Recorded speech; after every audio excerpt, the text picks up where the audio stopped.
আন্দোলনের পথে পার্শ্ব শিক্ষকরা। পার্শ্ব শিক্ষকদের বেতন বৈষম্যের দাবিতে সোচ্চার মুখ্য সচিবের কাছে আবেদন রাখলো প্যারা টিচার্স ওয়েলফেয়ার অর্গানাইজেশন।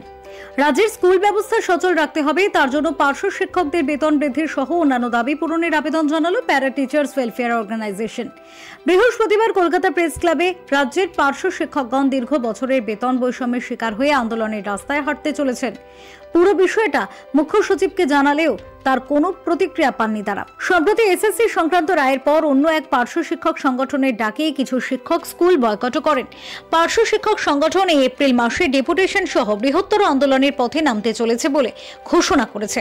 পাশাপাশি রাজ্যের মুখ্য সচিবের কাছেও আবেদন জানিয়েছেন এ বিষয়ে দৃষ্টিপাত করার জন্য। আমাদের মুখ্য দাবি এই পার্শ্ব শিক্ষকদের বেতন আশুভাবে বৃদ্ধি করা হোক, কারণ তাদের বেতন যৎসামান্য বেতন, সেই বেতনে এদের সংসারটা চলছে না।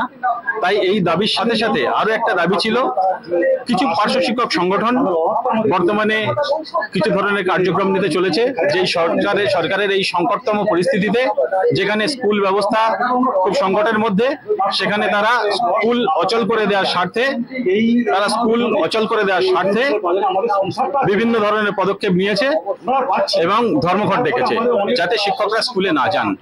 কিন্তু আমাদের দাবি হলো যে পার্শ্ব শিক্ষকদের কাছে আমাদের এই দাবি যে আপনারা স্কুলে যান এবং সরকারের পাশে দাঁড়ান। এই সংকটতম পরিস্থিতিতে আপনারা সরকারের পাশে থেকে শিক্ষা ব্যবস্থাকে বাঁচিয়ে আপনাদের দাবি পূরণের জন্য আবেদন নিবেদন যেভাবে করছেন সেভাবে এগিয়ে চলুন।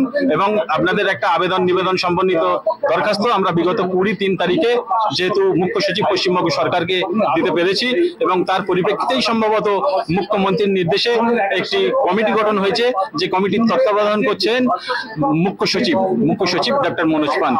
সুতরাং আমরা আশাবাদী যে খুব সত্বরে পার্শ্ব শিক্ষকদের পজিটিভ আশ্বাস পেয়েছি এবং আশা রাখছি যে খুব সত্বরে একটা ভালো বন্দোবস্ত হবে পার্শ্ব শিক্ষকদের আশু মানোন্নয়ন থেকে শুরু করে অন্যান্য দাবি।